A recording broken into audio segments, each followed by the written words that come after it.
दूसरा सैमुएल और उसका 9वां बाब जो 13 आयात पर मुश्तमिल है। दाऊद और मफीबोशत। फिर दाऊद ने कहा, क्या साउल के घराने में से कोई बाकी है जिस पर मैं योनातान की खातिर मेहरबानी करूं? और साउल के घराने का एक खादिम बनाम जीबा था, उसे दाऊद के पास बुला लाए। बादशाह ने उससे कहा, क्या तू जीबा है? उसने कहा, हाँ, तेरा बंदा वही है। तब बादशाह ने उससे कहा, क्या साउल के घराने में से कोई नहीं रहा ताकि मैं उस पर खुदा की सी मेहरबानी करूं? जीबा ने बादशाह से कहा, योनातान का एक बेटा रह गया है जो लंगड़ा है।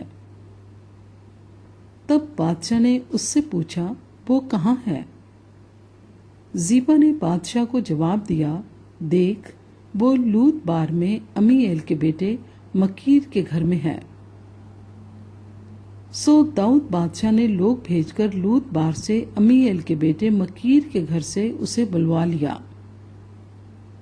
और साउल के बेटे योनातान का बेटा मफीबोशत दाऊद के पास आया और उसने मुंह के बल गिरकर सिजदा किया। तब दाऊद ने कहा, मफीबोशत। उसने जवाब दिया, तेरा बंदा हाजिर है।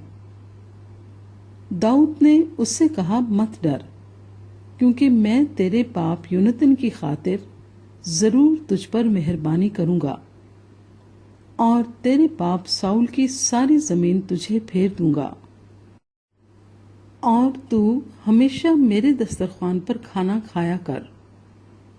तब उसने सिजदा किया और कहा कि तेरा बंदा है ही क्या चीज जो तू मुझ जैसे मरे कुत्ते पर निगाह करे। तब बादशाह ने साउल के खादिम जीबा को बुलाया और उससे कहा कि मैंने सब कुछ जो साउल और उसके सारे घराने का था तेरे आका के बेटे को बख्श दिया।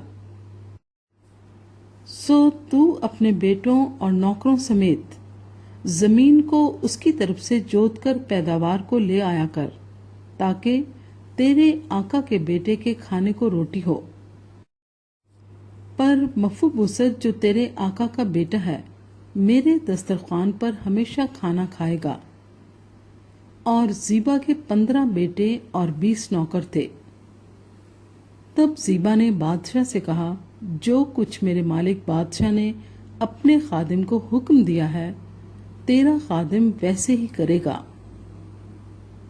पर मफीबोशत के हक में बादशाह ने फरमाया कि वो मेरे दस्तरखान पर इस तरह खाना खाएगा कि गोया वो बादशाह ज़ादों में से एक है।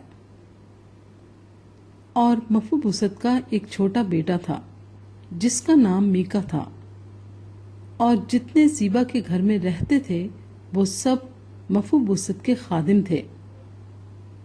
सो मफीबोशत यरूशलेम में रहने लगा, क्योंकि वो हमेशा बादशाह के दस्तरखान पर खाना खाता था और वो दोनों पांव से लंगड़ा था।